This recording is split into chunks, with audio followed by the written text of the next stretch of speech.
When House of the Dragon was first announced, a lot of people were skeptical if it would be as successful as Game of Thrones, especially because the last season of Game of Thrones turned off the majority of the fans to the point where people didn't dare give it a rewatch during the COVID lockdown, whereas plenty of other shows enjoyed a second life from this phenomenon.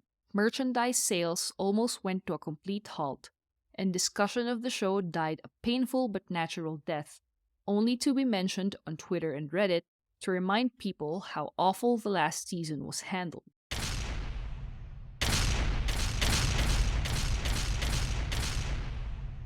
It was a surprise that a lot of people still tuned in to House of the Dragon's first episode. It's safe to assume that most of them watched House of the Dragon while not fully trusting the series, given that we've all been on this ride before and we know how it ends. Why do you think I came all this way? But after seeing the whole season, it's safe to say that House of the Dragon is in good hands, at least for now, and it is worth seeing if you haven't watched Game of Thrones, and more so if you have. House of the Dragon goes back to the roots of Game of Thrones, reminiscent of seasons 1 to 4, where the show's main focus is the actual game, the politics that the characters play, consciously or not. From the first episode, we see Viserys Targaryen, the current king of the Seven Kingdoms, struck with tragedy after tragedy when he lost his wife Aemma and only son Balon hours after birth. Viserys was tasked with the difficult choice of naming his heir to the throne, and his choices were not ideal to say the least. Daemon, his brother, has been a controversial figure after doing a public mass execution of supposed criminals in King's Landing. He has been known to be a bit unstable and unpredictable.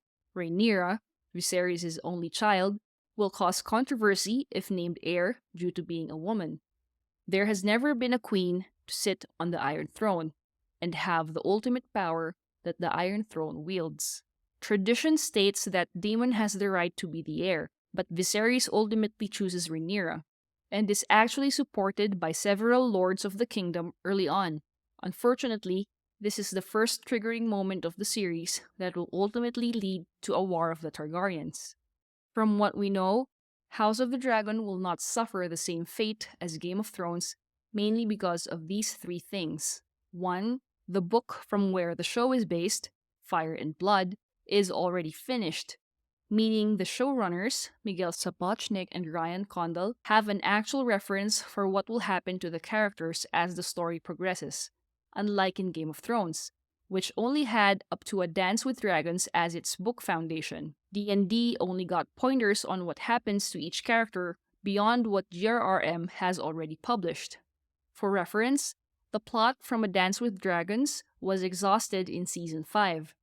Season 6 tackled some leftover stories from previous books, but Seasons 7 and 8 are purely from the unfinished books, and while the endgame for some of the characters were probably pointed out by GRRM, most of them are from D&D's writing, and we know how that turned out. Well, Danny kind of forgot about the Iron Fleet and... GRRM is working closely with the showrunners, similar to the earlier seasons of Game of Thrones. Despite the news that Miguel Sapochnik won't return as showrunner for House of the Dragons Season 2, Ryan Condal doesn't want to repeat D&D's mistake of leaving out GRRM for the last 4 seasons of Game of Thrones.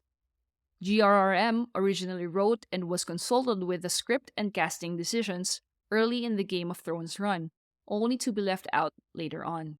Why is it ending? I don't know. Ask David and Dan when they come through. We can rest easy knowing that the showrunners respect the source material enough to consult with the author of the book on what happens in the show, and his blessing should they change certain aspects of the story. Because we know what happens when a show's writing team does not respect the source material, or when the showrunners fast-track stories to move on to another project.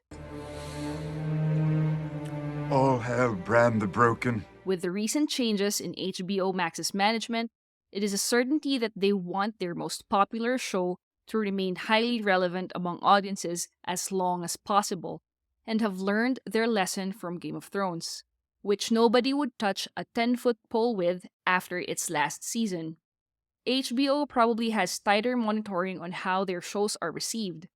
David Zaslav, Warner Brothers Discovery's president and CEO, highly praised House of the Dragon's run and described it as the next big cultural moment.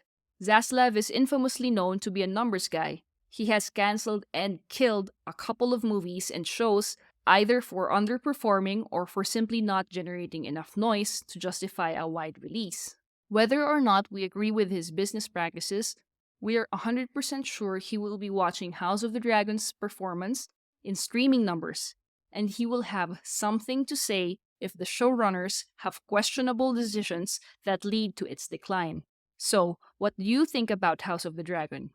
Is it worth investing your time and subscription, or do you think it will suffer the same fate as Game of Thrones?